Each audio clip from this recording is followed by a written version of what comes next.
মা তো জন্ম দিয়েছে, 10 মাস কষ্ট করেছে আমার জন্য।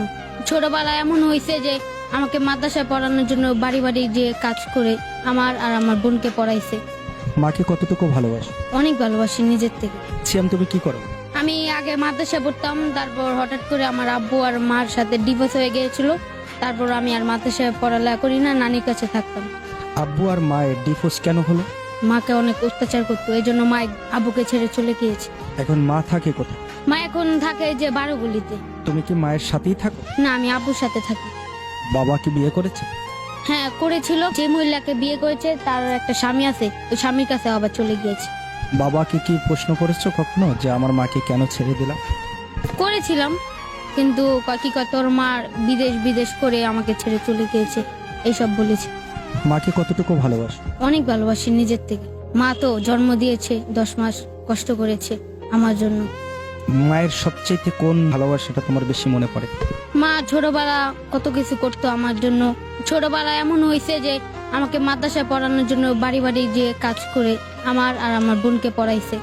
পড়াশোনাটা যে করতে পারলা না, কার জন্য? আম্মুর জন্য করতে পারলাম না। তোমার পড়াশোনা বন্ধ হয়ে যাওয়ার মূল কারণ কে, তোমার বাবা না মা? মা। ডিভোর্সটা কে দিয়েছে? মা দিয়েছে। তারপর মা কি করে না, নিজের জীবনটা শেষ করবো না, তারপর চলে গিয়েছে আব্বুকে ডিভোর্স দিয়ে। তোমার বাবার কোনো দোষ ছিল না? না, আমার বাবা গাঞ্জা খায় না, মদ খায় না, সিগারেট খায় না, রাজমিস্ত্রির কাম করে।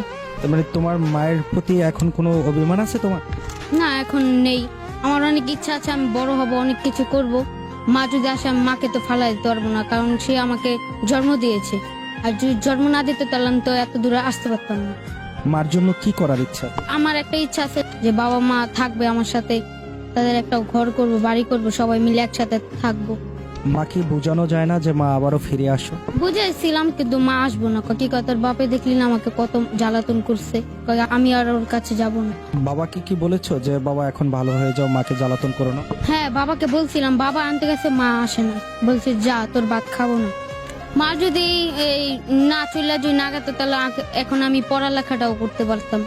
মা আব্বু একটা সুযোগ দিত, আব্বু অনেক বুঝাইছিল মাকে, কিন্তু মা আর আসেনি। মাকে তো বাবা অত্যাচার করতো, সেই জন্যই তো চলে গেছে, তাহলে মায়ের কেন অন্যায় হবে? অত্যাচার করছে, চলে আঙ্গ মুখে একটু টাকাও তো আসতে পারতো। মা এত নির্যাতন কেন সহ্য করবে ছেলেদের জন্য? আমাদের মুখে টাকা তো একটু সহ্য করতে পারতো না। আমার একটা ছেলে আছে যে ওর ভবিষ্যৎ বড় হয়ে লেখাপড়া এখন যদি না করে তাহলে তো রাস্তায় রাস্তায় ঘুরবে ফিরবে, বাজি পোলাপান হয়ে যাবে। বাজে পোলাপান হয়ে যাবে আর না ভালো কিছু করবে? ভালো কিছু করব।